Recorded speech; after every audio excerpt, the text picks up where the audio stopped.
De retour sur le plateau de Ouillard pour parler création, là encore, parce que c'est quand même l'objectif de notre matinée.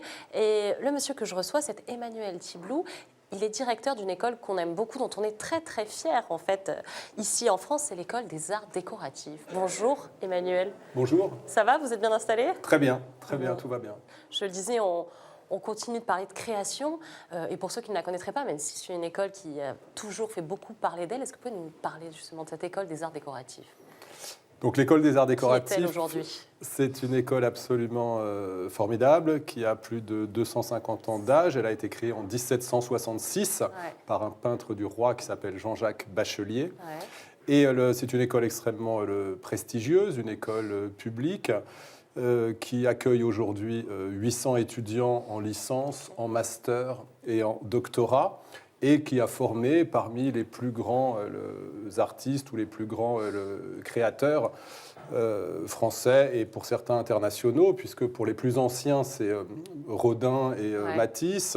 Plus près de nous, c'est par exemple Pénélope Bagieux qui fait des bandes dessinées, ou l'artiste Mohamed Bourouissa. Et puis au milieu, vous avez Michel Oslo, le papa de Kirikou, ou quelqu'un comme Jean-Paul Goude.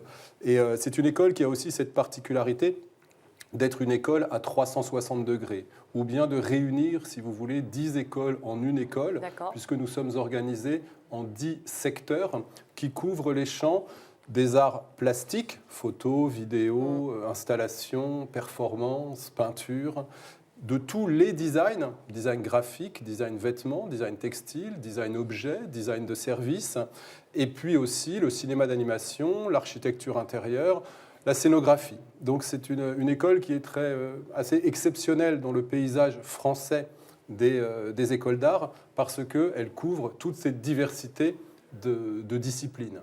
Vous disiez, elle a 250 ans, cette école, donc elle s'est forcément adaptée pour pouvoir conserver cette aura dont elle bénéficie encore aujourd'hui. Quelles ont été les principales adaptations, justement? Qu'est-ce qu'il a fallu changer au fil du temps? Tout d'abord, comment il a fallu s'adapter, en fait?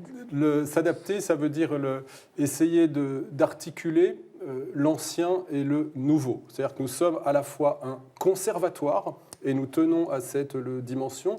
Par exemple, nous avons des presses, nous avons un atelier de gravure ou de sérigraphie exceptionnel. Nous avons un métier jacquard, par exemple, pour le textile. Et puis, à côté de ça, nous avons évidemment tous les outils, toutes les technologies numériques, avec, par exemple, un laboratoire d'artisanat numérique que nous venons d'ouvrir.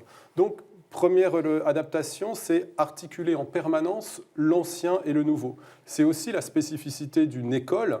Une école, quelle qu'elle soit, c'est ce lieu toujours formidable, ce lieu exceptionnel où les générations anciennes sont transmises aux générations futures par l'intermédiaire des générations présentes. C'est ce lieu assez extraordinaire où vous avez ce dialogue constant entre le nouveau et l'ancien, entre générations actuelles et générations futures. Et puis l'autre grande évolution que nous nous attachons à apporter, c'est le produire de l'hybridation, produire de la transdisciplinarité. Le risque d'une école comme celle-ci, qui est organisée en secteurs, il est celui d'une organisation en silo.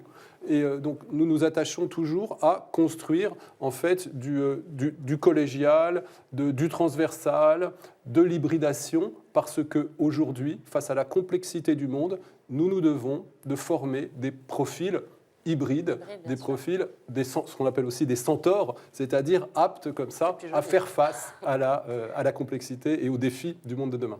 Emmanuel, j'imagine que les candidatures sont nombreuses. Comment devient-on étudiant chez vous? Comment on peut entrer à l'école des arts décoratifs? Alors, c'est un concours effectivement extrêmement sélectif, puisqu'il y a environ 2500 candidats pour 80 places en première année. Ensuite, on peut aussi intégrer l'école en cours de cursus, en deuxième année, ou bien en quatrième année, c'est-à-dire en master. Depuis que je suis à la tête de l'école, je m'attache à ouvrir le plus possible l'école pour accueillir la plus grande diversité de profils, et notamment ce qu'on peut appeler des publics éloignés qui, par leur origine culturelle ou leur origine sociale, se trouvent finalement éloignés de l'école. Parce que cette mission d'ouverture culturelle, sociale, cette dimension, disons, inclusive, elle me semble fondamentale pour un établissement public. On va avoir besoin de vous à l'avenir, vous évidemment, le savez. oui, et pour un établissement de création. C'est-à-dire qu'on sait très bien que la créativité se nourrit de la diversité. Les arts décoratifs, aujourd'hui, ils sont partie prenante de ces industries culturelles et créatives. Ils les nourrissent. Quelles sont vos interactions avec toute cette industrie? Oui, alors les arts décoratifs, c'est en effet une notion assez ancienne, hein, qu'on opposait en fait aux beaux-arts notamment. Hein. Ce sont la devise de l'école des arts décoratifs ou des arts décoratifs en général, c'est l'alliance du beau et de l'utile. Cela veut dire que nous formons des créateurs qui vont avoir un rôle social, qui vont en tout cas s'attacher à transformer la société. Et moi, je m'attache en fait à mettre au premier plan cette notion de décor que vous trouvez dans l'expression art décoratif, en considérant que notre école a vocation à former les concepteurs, les inventeurs de notre décor. Car tous nos environnements, tous nos milieux de vie, qu'ils soient naturels ou artificiels, visuels ou matériels, analogiques ou digitaux, réels ou imaginaires, tout cela est construit. L'espace dans lequel nous sommes, cette table, ce verre, vos vêtements, mes vêtements, tout cela a été dessiné, tout cela a été conçu, tout cela a été produit.